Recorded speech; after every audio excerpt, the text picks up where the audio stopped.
Hi everyone, it's the 3rd of July and I just wanted to show you the progress with the fruit cage. So I've seen your comments that it was quite difficult to understand what I was talking about on the last video, mainly because I seem to be muttering, I think, and I don't describe things very well, so we'll try again. So what we've done since last time was finished off this flag in here. I'll just wander down the steps, then you can see back up. So the plan is to do a path all the way up there and then back up the plot, just to give you the perspective. That's all my potatoes there. I've had quite a few first and second earlies, fair size. And I'll go and show you the cow in a minute because she's had her head put back on. Right, so tunnel frame, whatever it's called. We're just waiting to put the flags in it, but you can see there was remember there was quite a big slope that's now disappeared. So hopefully you'll be able to tell that along here there's going to be a path front to back, and then there'll be 3 paths, 1, 2,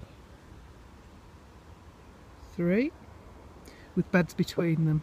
So the middle 2 beds where the poles are, so that's that one and this one, they're going to have my fruit canes in them.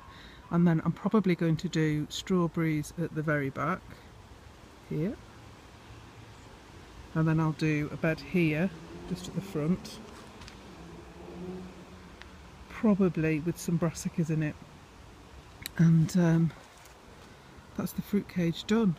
I anticipate that I'll be able to put some pots down this side, but I wanted it to be wide enough that if I needed to I could get a wheelbarrow down it, which I think it's going to be. So you can see that this has all been built up, and the polytunnel's been secured in place using these big old council slabs, and you should be able to tell there how far we've had to dig down to get to that level. So it's been a few weeks coming together. I'm just waiting to get my hands on some scaffolding boards. Got a friend who's a plasterer, so I'm going to see if I can get some from there. Otherwise there's somewhere locally that we can get them for £4 for 8 foot, I think, so we might get them from there. And hopefully next week I'll have some wooden boards around the beds, and then a wooden kickboard all the way around the edge like there is there. Sorry, I'm really trying to speak up, and then an aeroplane's just going over. You can see it? So that's where we are with the fruit cage. This is my idea of how to have the cage set out. It might be a bit easier now I've got plants in it to show you. I'd really appreciate your advice on whether you think it's the right way to put my soft fruit. So I've got, bearing in mind all these plants have been in pots for about a year.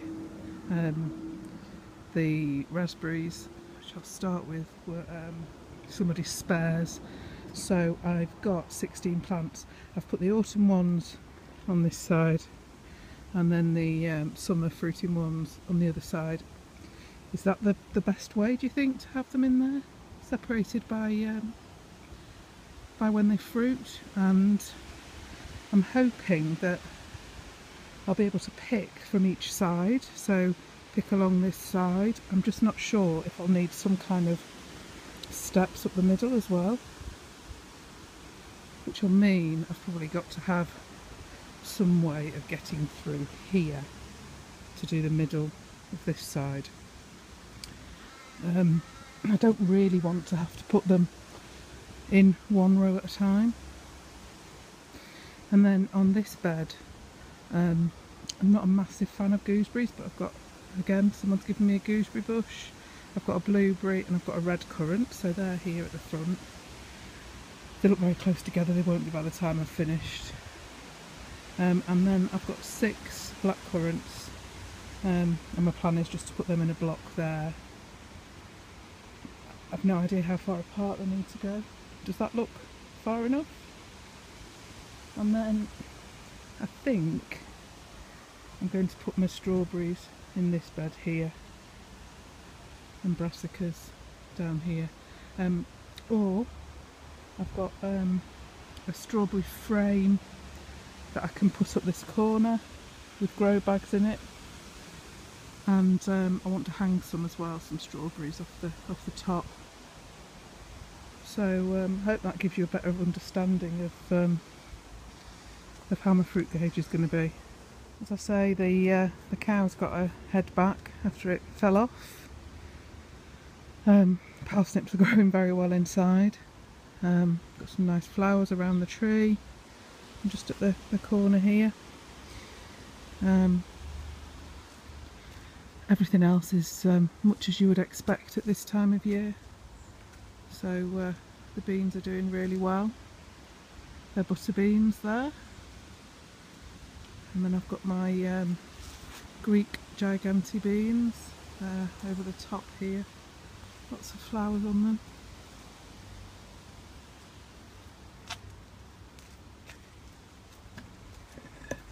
Lots of squashes. Oh, those of you that might be interested in the tobacco, it's absolutely huge. I don't know if you can get that perspective. They're 8-foot poles there, so they must be at least 4 foot. Even the small leaves are as big as my hand. They're such lovely leaves, so soft, and maybe you can just see that the flowers are coming. So the grand plan is next week, if we get some good weather, we're going to harvest some of the, well, he's going to harvest some of the lower leaves, and we're going to have them on a washing line in the shed to dry out. So the final thing I wanted to update you on was the plot next door. She's been given a month to tidy up, and as you can see, she hasn't. Nettle's taller than me. I understand that she's now been given a notice to quit, and she's got a month to come and collect her possessions. She's told the council that she wants to come and get the shed and the greenhouse, so that'll be interesting, because they're both well, they've seen better days, let's put it that way. But I'm more than happy if she wants to take them, and then after that, so certainly by the end of July, we should have this this plot as well. So then the work really starts in earnest again, just as we're getting to the very bottom of this plot on this side. You can see the other view of the fruit cage. We start again, but it's too good of an opportunity to turn down, because that then means I've got a fully enclosed, it's got a good fence all the way round it, plot. It's also got double doors, double gates, I don't know if you can see, top right behind that shed, so if I want a trailer I can put it in there. So watch this space.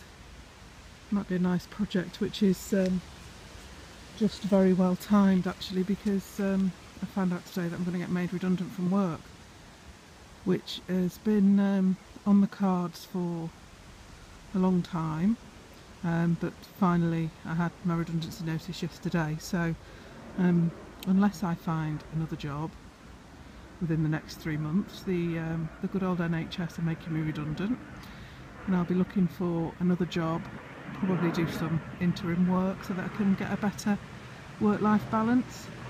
I'm a project and programme manager. I do change management as well, so it's a bit cheeky to ask, but if any of you have any opportunities, you know how to get hold of me. Alright, thank you so much for watching, and hopefully good news all around next time I post. Take care, bye.